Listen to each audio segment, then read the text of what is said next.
मर्दों में होने वाले बहुत ही कॉमन जोड़ों में दर्द की वजह को डिस्कस करने जा रहे हैं और वो है गाउट या गाउटी आर्थराइटिस क्या है और ये क्यों होता है। इस डिजीज़ के अंदर हमारे जो जॉइंट्स होते हैं कोई एक जॉइंट के अंदर नॉर्मली, और इस दर्द के पीछे कोई रीज़न नहीं होगी, कहीं हम गिरे नहीं होंगे, कहीं चोट नहीं लगी होगी, तो हमें ये लगेगा कि ये दर्द। गाउटी आर्थराइटिस के पेशेंट आते तो आप उन्हें कौन सी एक्सरसाइजेस कराते हैं और क्यों कराते हैं? तो हम कहते हैं फर्स्ट के आपके बिग टो के ऊपर अटैक हुआ है, तो अब आपने करना क्या है, तो आप सिंपल अपने अंगूठे को पकड़ें और ये सिंपल इसको मूव करें। 1 से 2 दिन के बाद जब दर्द में कमी आ गई है, पाँव खींचिए, नी प्रेस करिए। अस्सलाम वालेकुम, मैं हूं डॉक्टर अरूज और पेन रिलीफ सीरीज़ के एपिसोड नंबर 3 में हम आपको वेलकम करते हैं। आज के इस एपिसोड में हम मर्दों में होने वाले बहुत ही कॉमन जोड़ों में दर्द की वजह को डिस्कस करने जा रहे हैं और वो है गाउट या गाउटी आर्थराइटिस। और इसको हमें एक्सप्लेन करने के लिए हमें ज्वाइन किया है हमारे consultant physiotherapist doctor Irfan Ahmed. Thank you so much doctor Irfan, आपने हमें ज्वाइन किया। डॉक्टर इरफान, काइंडली हमारे नाज़रीन को बताएं गाउट या गाउटी आर्थराइटिस क्या है और ये क्यों होता है। डॉक्टर रूज, हमें सबसे पहले ये समझना है कि जो गाउट है ये बेसिकली एक इन्फ्लेमेटरी डिजीज़ है, यानी कि इस डिज़ीज़ के अंदर हमारे जो जॉइंट्स होते हैं कोई एक जॉइंट के अंदर नॉर्मली मानो सोडियम यूरेट क्रिस्टल डिपॉजिट हो जाती हैं। जब वो क्रिस्टल डिपॉजिट होती हैं तो हमारे जॉइंट के अंदर इन्फ्लेमेशन, स्वेलिंग, पेन, रेडनेस बढ़ जाती है। और अगर हम रात को सोए हुए हैं तो किसी भी पहर पे हमें यूँ लगेगा कि हमें शदीद दर्द शुरू हो गई है, और इस दर्द के पीछे कोई रीज़न नहीं होगी, कहीं हम गिरे नहीं होंगे, कहीं चोट नहीं लगी होगी, तो हमें ये लगेगा कि ये दर्द जो ना ऑल ऑफ सडन आई है। ये बेसिकली अगर देखा जाए तो इसको हम गाउट का यानी कि फर्स्ट गाउट का अटैक कह सकते हैं।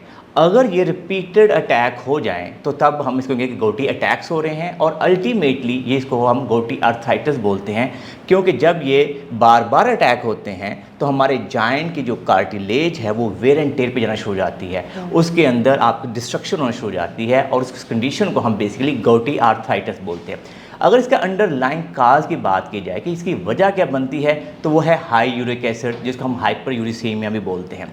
मेनली ये देखा गया है कि जो लोग बहुत ज़्यादा हाई प्रोटीन डाइट खाते हैं और वो अगर फॉर प्योरीन जो है उसके अंदर ज़्यादा होती है और वो वाली डाइट खाते हैं, तो उससे उनका यूरिक एसिड बढ़ता है, और अल्टीमेटली जब यूरिक एसिड बढ़ता है तो उनके जॉइंट्स के अंदर पेन आने के चांसेस ज़्यादा होते हैं। अगर ये देखा जाए कि मेल्स के अंदर नॉर्मली जो हमारा यूरिक एसिड होता है वो 4 मिलीग्राम पर डेसीलीटर से लेके 7 मिलीग्राम पर डेसीलीटर होता है, और फीमेल के अंदर ये जो वैल्यू है वो 3 मिलीग्राम पर डेसीलीटर से लेके 6 मिलीग्राम पर डेसीलीटर होती है।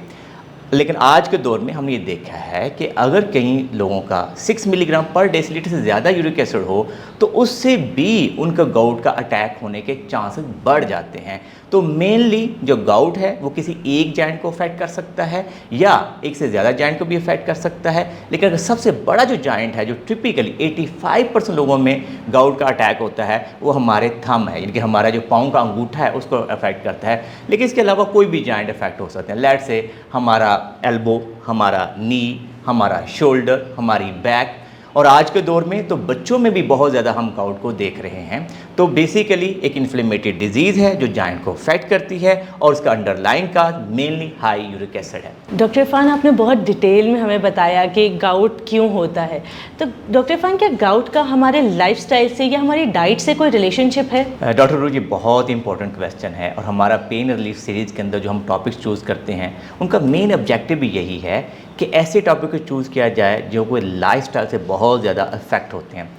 जैसे कि हमने एक इनिशियली हमारी जो फर्स्ट वीडियो थी हमने ये कोशिश की थी कि ख़वातीन को ये समझा सकें कि उनके नी आर्थराइटिस की एक बड़ी वजह उनका लाइफस्टाइल है। अगर हम गाउट की बात करें या मर्दों के अंदर नी आर्थराइटिस की या किसी भी आर्थराइटिस की बात करें तो सबसे बड़ी वजह जो है वो गाउट है, और इसका हमारा डायरेक्ट लाइफस्टाइल से ताल्लुक़ है। यानी कि ये ध्यान रखिए कि जो लोग बहुत ज़्यादा हाई प्रोटीन डाइट खाते हैं, खासकर एनिमल डाइट खाते हैं, हमारे यहाँ मटन, बीफ, आर्गन फूड खाते हैं, उनके अंदर यूरिक एसिड बढ़ने के चांसेस ज़्यादा होते हैं, और जब यूरिक एसिड बढ़ेगा तो अल्टीमेटली उनका कोई ना कोई एक ऐसा जॉइंट अफेक्ट होगा, जैसे मेनली थंब, अंगूठे की हम बात करें। तो लाइफस्टाइल का बहुत ज़्यादा इंपॉर्टेंट रोल है। तो नॉर्मली हम अपने पेशेंट को इनकर्ज करते हैं कि वो हाई प्रोटीन डाइट और स्पेशली एनिमल डाइट से बचें, और कोशिश करें कि लो प्रोटीन डाइट या लो प्योरीन फूड पे जाएं, जैसे अंडों की सफ़ेदियाँ खाएं, तो उससे उनका लाइफस्टाइल में बेहतरी आएगी। मीनवाइल क्या लोग करते हैं कि आप हाई प्रोटीन तो डाइट ले रहे हैं, लेकिन उसको कंज्यूम नहीं कर रहे, एक्सरसाइज नहीं कर रहे, वेट गेन कर रहे हैं, तो उससे भी आपके अंदर गाउट के अटैक होने के चांसेस ज़्यादा होते हैं। और अल्टीमेटली जब गाउट को अच्छा मैनेज ना किया जाए तो वो गouty आर्थराइटिस में डेवलप हो जाता है। डॉक्टर इरफान, आपने ये तो बताया कि डाइट का हमारे बहुत ज़्यादा रिलेशनशिप है, लेकिन आपने कहा कि प्रोसेस फूड नहीं खाना, एनिमल फूड नहीं खाना, मटन बीफ नहीं खाना, तो आप हमें बताएं तो फिर हमारे नाजरीन खाएं तो खाएं क्या?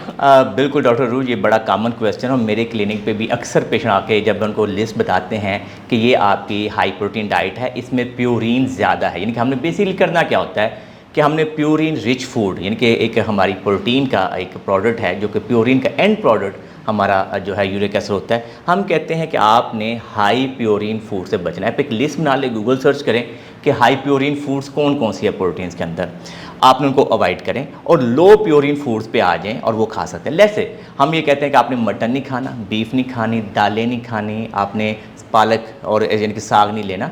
तो ये तो देखिए चंद 5-6 ही है ना, इसके अलावा तो बहुत सारी डाइट है। जैसे फ़र्ज़ करें दालों में अगर हम बात करें तो हमारी पल्सेस हैं, मूंग और मसूर की दाल जितनी मर्जी खाएं, कोई मसला नहीं है। अगर आप चिकन जो है वो खाते हैं लेकिन उसका चेस्ट पीस खा लेते हैं, लेग पीस को अवॉइड करते हैं, कोई मसला नहीं है।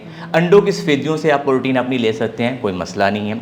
इवन कि इसी तरीके से आप अपनी जो ऐसी फ़िश हैं जिनके अंदर लो प्योरीन फूड होते हैं वो आप लें, कोई मसला नहीं है। लेकिन हमारे यहाँ क्योंकि टिपिकली हम सारे जानते हैं कि हम चंद फूड्स के गिर्द घूमते हैं और हमारा लाइफस्टाइल उसी के रहता है, इसलिए हमें लगता है कि शायद दुनिया की एंडिंग हो गई है। और लोग इसीलिए गलतियाँ करते हैं, कहते हैं जो मर्जी हो जाए, नाल दवाइयाँ खावांगे असी ताकि साड़ा यूरिक एसिड थल्ले आ जाएगा, और साथ ही साइड बाय वो क्या करते हैं कि मटन बीफ खा रहे होते हैं। और अल्टीमेटली इस लाइफस्टाइल को बेहतर ना करने की वजह से उन लोगों में गाउटी आर्थराइटिस डेवलप हो जाता है, उनके जॉइंट डैमेज होते हैं। जब मेरे पास पेशेंट आते हैं तो मैं उनको ये एक चीज़ समझाता हूँ और वो कहते हैं नहीं नहीं जी डॉक्टर साहब, हम दवाई भी साथ खाएंगे और साइड बाय साइड जो है ना हम करेंगे क्या कि मटन बीफ भी खाना है। तो फिर मैं उनसे कहता हूँ आप कमेटी भी साथ डाल लो, क्योंकि कल को आप गोडे ख़राब हो जाएंगे, फिर आप ये मेरे पास आओगे जी कि अब जो जॉइंट ख़राब हैं और अल्टीमेटली आपको नी रिप्लेसमेंट करवाना पड़ेगा।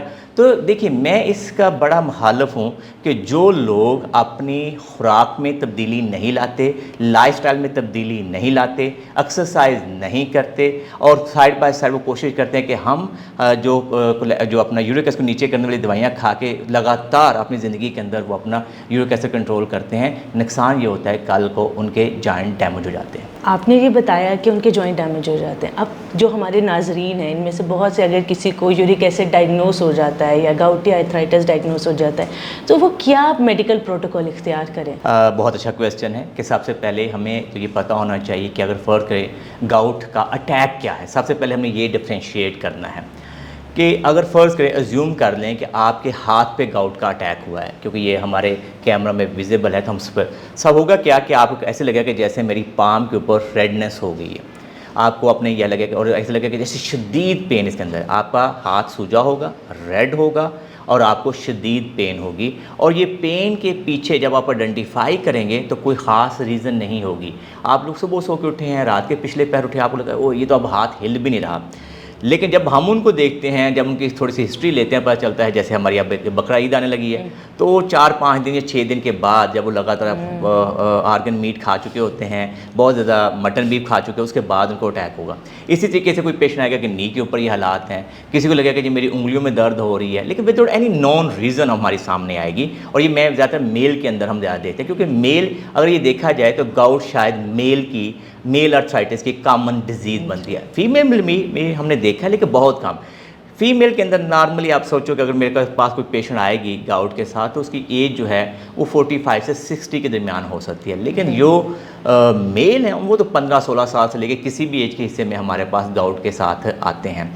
तो ऐसे पेशेंट जिनको गाउट का अटैक हो जाता है इनिशियली, तो उनको कोशिश ये करनी चाहिए कि सबसे पहले अपनी कोई एंटी इन्फ्लेमेटरी मेडिसिन ले लें, जैसे कैफ्लैम है, वोरन है, ब्रूफन है।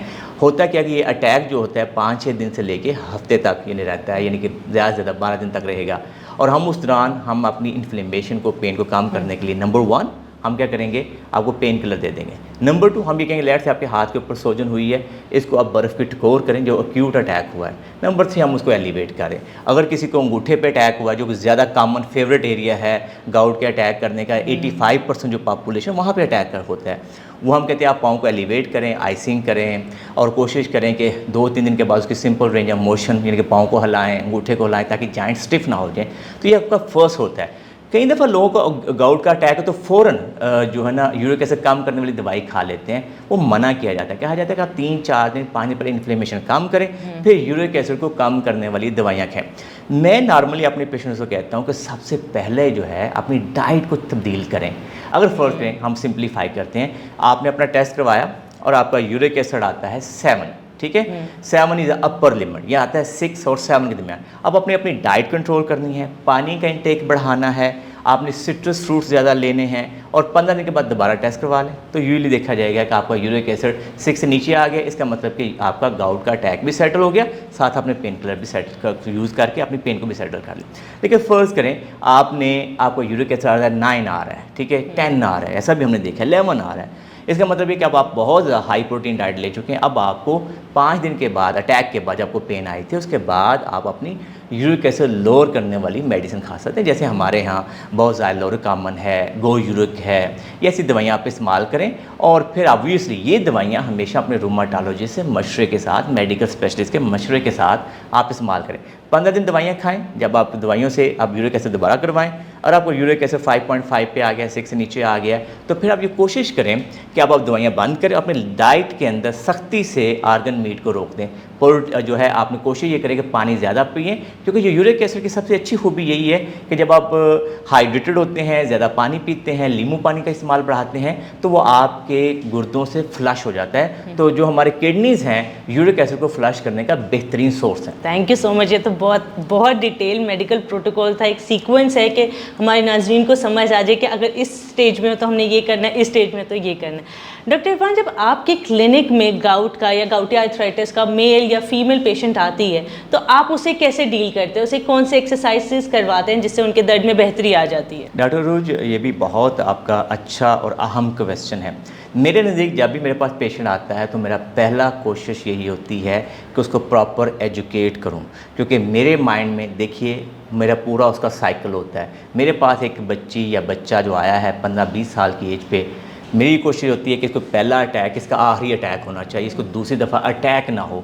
और वो कैसे हो सकता है? नंबर 1, हमें अंडरस्टैंड कर लेना चाहिए कि हमारा गाउट का अटैक होने की वजह क्या थी। क्या नंबर 1 हम हाई प्रोटीन डाइट ले रहे हैं, हमने बहुत ज़्यादा आर्गन मीट पे हैं। देखिए नॉर्मली हम ये समझने कि हमें प्रोटीन चाहिए कितनी, हमें 0.7 ग्राम जो है 0.7 ग्राम पर केजी चाहिए। लेट से एक बंदा 70 केजी का है, उसको 70 ग्राम आपको प्रोटीन चाहिए। हम आधा किलो कढ़ाइयाँ खा जाते हैं, आधा किलो तो हम मटन भी खा जाते हैं। तो हमें अब ये देखना कि अब 1 किलो मटन खा रहे हैं, उसके अंदर प्रोटीन कितनी बन जाती है? 400 से लेके 500 ग्राम हमारी ले लीजिए। एक्सरसाइज होती नहीं, एक्सरसाइज होती नहीं है तो अल्टीमेटली वो तो आपकी जाएगा। इवन कि जो बॉडी बिल्डर हैं, जो एथलीट्स हैं, जो जिम करते हैं, उनको भी ये कहा जाता है कि आपने 2 ग्राम पर केजी से ज़्यादा प्रोटीन नहीं लेनी। और अगर आप बॉडी बिल्डर हैं और आपको कोशिश ये करनी कि आपने प्रोटीन ज़्यादा रिक्वायर्ड है, तो आप एक बैलेंस किस्म का एक प्लान डिज़ाइन करते हैं। तो लिहाजा सबसे पहले हम एजुकेट करते हैं कि आपने अगर प्रोटीन ज़्यादा ले रहे हैं, किसी वजह से मजबूरी भी है, तो आपने हाइड्रेशन ज़्यादा रखनी है, आपने पानी ज़्यादा पीना है, नींबू पानी का ज़्यादा इस्तेमाल कर दें ताकि आपका जो यूरिक एसिड प्रोड्यूस हो रहा है वो फ्लश हो जाए। क्योंकि हमें ये तो पता है ना कि यूरिक एसिड का जो फ्लश करने का बेहतरीन मैकेनिज्म तो किडनीज हैं। तो अगर हम पानी ज़्यादा लें तो लिहाजा फर्स्ट स्टेप इज़ एजुकेशन। क्योंकि अगर जो पेशेंट बार बार अटैक के साथ आ रहा है, क्योंकि मैंने बहुत सारे, अगर कोई मेल पेशेंट मेरे पास आता है और अगर उसकी 40 और 50 साल के दरमियान एज है, 60 साल के दरमियान एज है, तो हम जब देखते हैं कि नी डैमेज हुआ है, नी में पेन रहती है, तो यकीन मानिए हमारा जो पहला क्वेश्चन होता है कि आपका यूरिक एसिड कंट्रोल है, तो यूजली पता चलता है कि उसका यूरिक एसिड कंट्रोल नहीं है। मेरे पास नी रिप्लेसमेंट के मेल जो पेशेंट कॉमनली होते हैं वो यूरिक एसिड बढ़ने की वजह से होते हैं। तो पहला स्टेप हम उनको एजुकेट करते हैं। फिर दूसरा स्टेप जो है उसके लिए हम कुछ एक्सरसाइज करते हैं। अब हम कोशिश करते हैं कि आपके नाज़रीन को वो एक्सरसाइज करके भी दिखाएं। Thank you so much doctor Irfan. अब हम एक्सरसाइजेस की तरफ जाते हैं। डॉक्टर इरफान, आपके क्लिनिक में जब गाउटी आर्थराइटिस के पेशेंट आते हैं तो आप उन्हें कौन सी एक्सरसाइजेस कराते हैं और क्यों कराते हैं? डॉक्टर रूही, बहुत अच्छा क्वेश्चन है। लोग ये समझते हैं कि भाई हमारे ब्लड के अंदर यूरिक एसिड बढ़ा है तो आप हमें जोड़ों की एक्सरसाइज क्यों करवा रहे हैं, हमें दवाई दें, हमारा यूरिक एसिड नीचे हो और हम कंफर्टेबल हो जाएं। ये ध्यान रखिए कि इन एक्सरसाइजेज का जो मेन ऑब्जेक्टिव है कि जिनको खासकर बार बार अटैक हो रहे हैं, बार बार उनके जोड़ों के अंदर जो हैं मोनोसोडियम यूरेट क्रिस्टल डिपॉजिट हो रही हैं, इसका मतलब क्या हो रहा है कि अब उनकी जो कार्टिलेज है वो डैमेज हो रही है। अगर हम जॉइंट को प्रोटेक्ट करना चाह रहे हैं तो हमें सबसे बड़ा मसला ये समझना चाहिए कि अगर हम उनके सराउंडिंग मसल को स्ट्रांग रखेंगे तो हमारे जॉइंट की प्रोटेक्शन रहेगी। कल को जैसे हम बार बार डिस्कस कर रहे हैं कि जो जॉइंट कम्प्लीटली डैमेज हो गए, अल्टीमेटली उसके अंदर नी रिप्लेसमेंट या कोई जॉइंट रिप्लेसमेंट की ज़रूरत पड़ती है, उससे हम बच सकते हैं। लेट्स से कि फ़र्ज़ करें आपके अंगूठे के ऊपर अटैक हुआ और अब आपको बार बार अटैक हो रहा है, तो नॉर्मली क्या होता है कि जोड़ जो है उसकी मूवमेंट ही खत्म हो जाएगी, जोड़ ऐसे क्योंकि फ्यूज़ हो जाएगा। तो अगर जॉइंट की मूवमेंट नहीं होगी तो आपकी डेली लाइफ के अंदर एक्टिविटी करना भी मुश्किल हो जाएगा। तो हम कहते हैं फ़र्ज़ करें आपके बिग टो के ऊपर अटैक हुआ है, तो अब आपने करना क्या है, 2-3 दिन के बाद जब इन्फ्लेमेशन कम हो गई है, पेन कम हो गई है, तो आप सिंपल अपने अंगूठे को पकड़ें और ये सिंपल इसको मूव करें ताकि जोड़ के अंदर से स्टिफनेस जो है वो ख़त्म कर लें। कई दफ़ा हमने ये देखा है कि लोग इसको हिलाते नहीं हैं और जोड़ इतना फ्यूज़ हो जाता है कि वो उसके अंदर कोई मूवमेंट ही नहीं रहती। तो इसलिए अगर आप सिंपल पकड़ के 15 से 20 दफ़ा दिन में 3 से 4 दफ़ा करेंगे तो आपके बिग टो की मूवमेंट जो है ना वो रिस्टोर हो जाएगी। लेट्स इसी तरीके से लोगों को नी का अगर अटैक हुआ है और उसकी वो मूवमेंट नहीं करते तो उससे उनका जॉइंट स्टिफ हो जाएगा, जॉइंट फ्यूज़ हो जाएगा और डेली जो रोज़मर्रा की ज़िंदगी के अंदर एक्टिविटी ख़त्म हो जाएंगी। हम क्या कहते हैं अपने पे सिंपल सा काम करें, 1 से 2 दिन के बाद जब दर्द में कमी आ गई है, पाँव खींचिए, नी प्रेस करिए, टाँग को सीधा ऊपर उठाइए, सीधी टाँग उठानी होती है आपने, पाँव खींचना है, ऐसे टाँग को सीधा ऊपर उठाइए प्लीज़ और 5 तक गिन लें। इस एक्सरसाइज को 10/2 रेपिटेशन के साथ दिन में 2 से 3 दफ़ा कर लें। दूसरी चीज़ हम कहते हैं अगर घुटने पे अटैक हुआ है, टांग को घुटने को बेंड करें आराम से इस तरह से और फिर सीधा कर लें। अगर आप ये बहुत सिंपल से 2-3 चीज़ें करते हैं तो आपकी जॉइंट की जो मूवमेंट्स हैं वो वापस रहेंगी। लेट्स से किसी को हाथ पे अटैक हो गया है, किसी को यहाँ पाम में और या रिस्ट पे अटैक हुआ है, उंगलियों में, तो सिंपल क्या है, आप रिस्ट की मूवमेंट करें 15 से 20 दफ़ा, गर्म पानी करके नमक डाल लें, उसके अंदर हाथ भगो लें उसके बाद, और जब एक्सरसाइज के बाद अगर आपने कुछ चाहते हैं कि उसमें इन्फ्लेमेशन कम करो, आइसिंग कर लें। किसी को शोल्डर का अटैक हो गया है तो उसके क्या करेंगे, 2-3 दिन के अटैक के बाद सिंपल अपने शोल्डर की जो मूवमेंट्स हैं वो वापस ले आए। तो इन एक्सरसाइज की मदद से हम जॉइंट को प्रोटेक्ट कर सकते हैं और उसकी जो जॉइंट की स्टिफनेस से बच सकते हैं और फर्दर डैमेज होने से बचा लेते हैं। देखिए फर्दर डैमेज होने से बचाने के लिए तो सबसे इंपॉर्टेंट चीज़ है कि मुंह पे टेप लगाएं और वो तो आपको यूरिक एसिड पे कंट्रोल करना चाहिए, अपनी डाइट को कंट्रोल करना चाहिए। लेकिन कम से कम ये होता है कि आपकी जो डेली लाइफ के अंदर, रोज़मर्रा की ज़िंदगी के अंदर जितनी जॉइंट की मूवमेंट्स हैं वो वापस आ सकते। Thank you so much doctor Irfan, आपने हमें इतना डिटेल बताया और मेरी हमारे नाजरीन से रिक्वेस्ट है कि हमें कमेंट सेक्शन में ज़रूर बताएं ये एक्सरसाइज उनके लिए कितनी फ़ायदेमंद साबित हुई। इंशाल्लाह मिलते हैं नेक्स्ट एपिसोड में।